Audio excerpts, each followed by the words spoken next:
আজকে আপনাদেরকে দেখাবো মজাদার দুটি ভর্তা। এই যে আলু সিদ্ধ করে নিয়েছি, আলুটা সিদ্ধ হয়ে আসলে তারপরে ছিলকাগুলো বেছে ভালো করে আলুটাকে মথে নিব। এটা হলো যখন আপনাদের খুব জ্বর ঠান্ডা লাগে তখন যদি আপনারা এটা বাসায় ট্রাই করেন তাহলে এটা খেতে ভালো লাগবে। দেখা যায় অনেক কিছু রান্না করেছেন কিন্তু মুখে রুচি নেই, খেতে ইচ্ছে করছে না, ঝটপট তখন এইভাবে দুইটা আলু সিদ্ধ করে নেবেন, মথে নেবেন। তারপরে একটি শুকনো খোলায় কিছুটা শুকনা মরিচ ভেজে নেবেন। আপনারা চাইলে তেল দিয়েও ভাজতে পারেন, এটা আপনাদের জন্য অপশনাল। আমি শুকনো খোলায় ভেজেছি।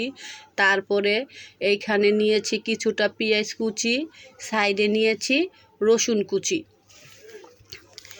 এই যে আলুটা ভালো করে মথা হয়ে গেলে যে এগুলো হচ্ছে রসুন কুচি। রসুনটাকে আমি একটু মোটা মোটা সাইজ করে কেটেছি, আপনারা কিন্তু আরও চিকন করেও কাটতে পারেন।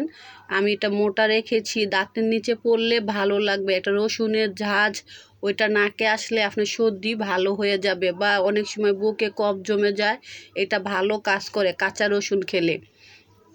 এখন মরিচ পেঁয়াজ একসাথে লবণ দিয়ে একদম ইচ্ছে মতন আপনি এটাকে কষলিয়ে নেবেন। একদম আপনার মুখে কেন রুচি নাই এইটা মনে করে ভালো করে আপনি কষলাবেন। আপনার হাতে ঝাল লাগবে এই টেনশন করলে কিন্তু আপনার ভর্তা স্বাদ আসবে না।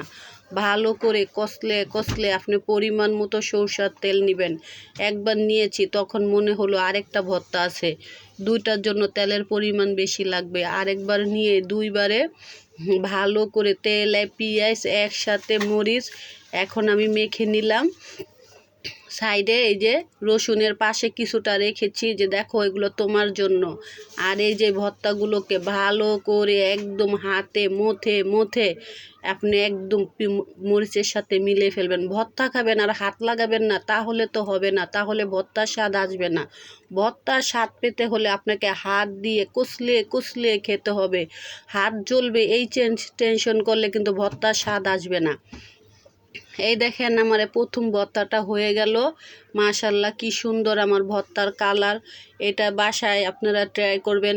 এটা দিয়ে দুপুরবেলা যখন আপনাদের জ্বর ঠান্ডা লাগে, বা অনেক সময় দেখা যায় এত মাছ মাংস আর খেতে ইচ্ছা না, সেদিনে ট্রাই করবেন, দেখবেন আপনি অনায়াসে 2 প্লেট ভাত খেয়ে ফেলবেন। তারপরে এই যে 2 নাম্বার ভর্তাটা রসুন মরিচ পেঁয়াজ একদম ভালো করে হাত দিয়ে কষলিয়ে কষলিয়ে একসাথে মিলাতে হবে। আমি রসুনগুলা কিন্তু বড় বড় করে কেটেছি যাতে দাঁতের নিচে লাগে, আপনারা চিকন করেও কাটতে পারেন। তারপরে এই যে দেখেন আমার রসুন পেঁয়াজের ভর্তা ফাইনাল লুক, কত সুন্দর একটা কালার। আশা করি আমার ভর্তা দুটো আপনাদের ভালো লেগেছে, বাসায় ট্রাই করবেন। আল্লাহ হাফেজ।